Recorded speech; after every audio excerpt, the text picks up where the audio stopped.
অত্যাচার, আক্রমণ আমাদের সামনে আসছে। 4 দিন আগে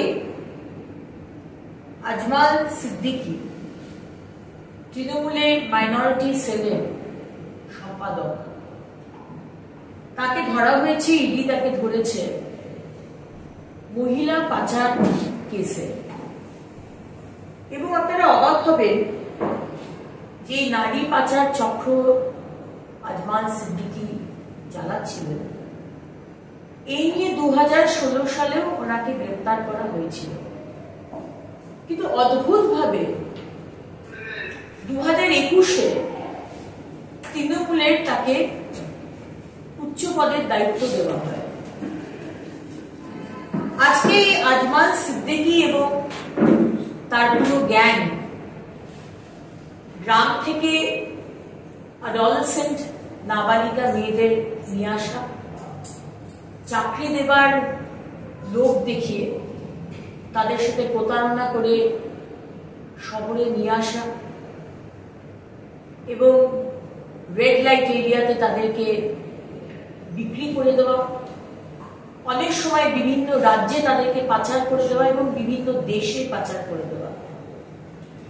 এটা ভাবতেও অবাক লাগছে যে আমাদের রাজ্যে আমাদের মুখ্যমন্ত্রী একজন মহিলা, এবং যে মুখ্যমন্ত্রী বলেন বাংলা নিজের মেয়েকে চায়, যে মুখ্যমন্ত্রী সবসময় মহিলাদের কথা বলেন, কিন্তু মুখ্যমন্ত্রী মহিলা হয়েও আজকে বাংলার গরিব মহিলারা যারা গ্রামগঞ্জে রয়েছেন তাদেরকে অ্যাডভান্টেজ নিয়ে, তাদেরকে বোকা বানিয়ে তৃণমূলেরই মাইনরিটি সেলের সম্পাদক আজকে কলকাতা পুলিশ বা মমতা ব্যানার্জির পুলিশের হাতে ধরা পড়লেন না, ইডি এসে তাকে ধরলেন। এবং আমাদের মহিলা ও শিশু কল্যাণ মন্ত্রী ডক্টর শশী পাজা, যিনি কথায় কথায় উত্তরপ্রদেশ, গুজরাট, রাজস্থান, ছত্তিশগড়ের এক্সাম্পল টেনে আনেন, কথা বলেন, তিনি বা তার পুরো দলের মহিলা নেত্রীরা যারা আছেন, আমি তাদের কাছ থেকে বেশি এক্সপেক্ট করব, ইনক্লুডিং আমাদের মুখ্যমন্ত্রী, কোনো স্টেটমেন্ট আমরা পেলাম না। আজকে শুধু এই মহিলা পাচার নয়, পশ্চিমবঙ্গ মমতা ব্যানার্জির এই রেজিমে এনসিআরবি ডেটা বলছে ডোমেস্টিক ভায়োলেন্স, কিডন্যাপিং, অ্যাডোলেসেন্ট বা নাবালিকার প্রেগনেন্ট হওয়া, কম বয়সে বিয়ে হয়ে যাওয়া,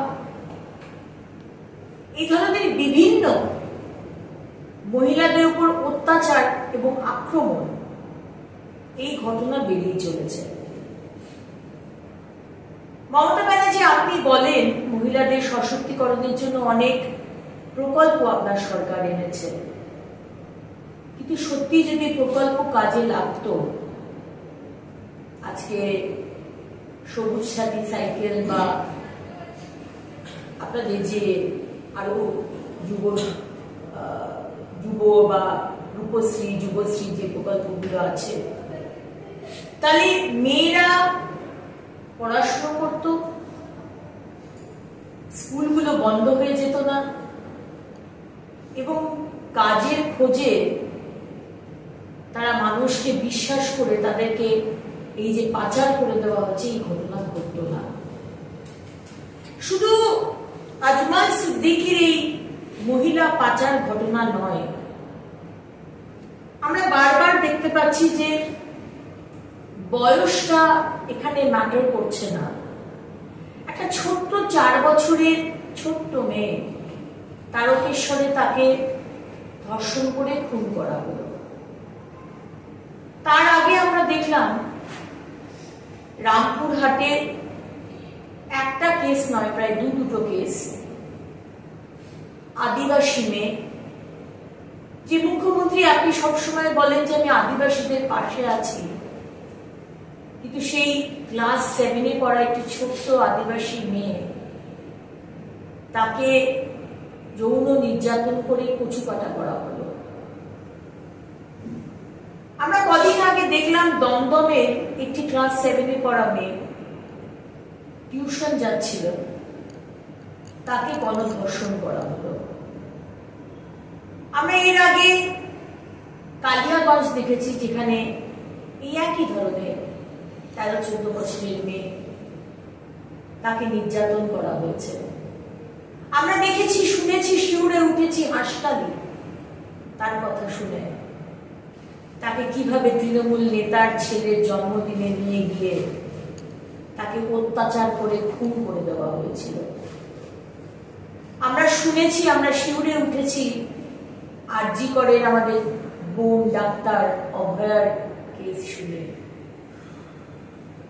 আমরা কদিন আগে শুনলাম মানে মহিলাদের উপর অত্যাচারটা কত ভ্যারাইটি রকমের।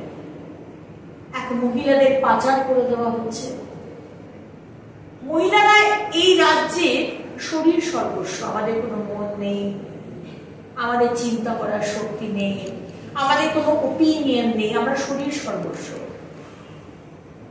আর খারাপ হচ্ছে তৃণমূলের নেতা মন্ত্রীরা। আমরা এতদিন বলতাম তৃণমূল মানে চোর, কিন্তু তৃণমূল যে মহিলা বিদ্বেষী, তৃণমূল মানে মহিলা বিরোধী, তৃণমূল মানে মহিলাদের সম্মান দিতে জানে না, আবার করে প্রমাণ হলো।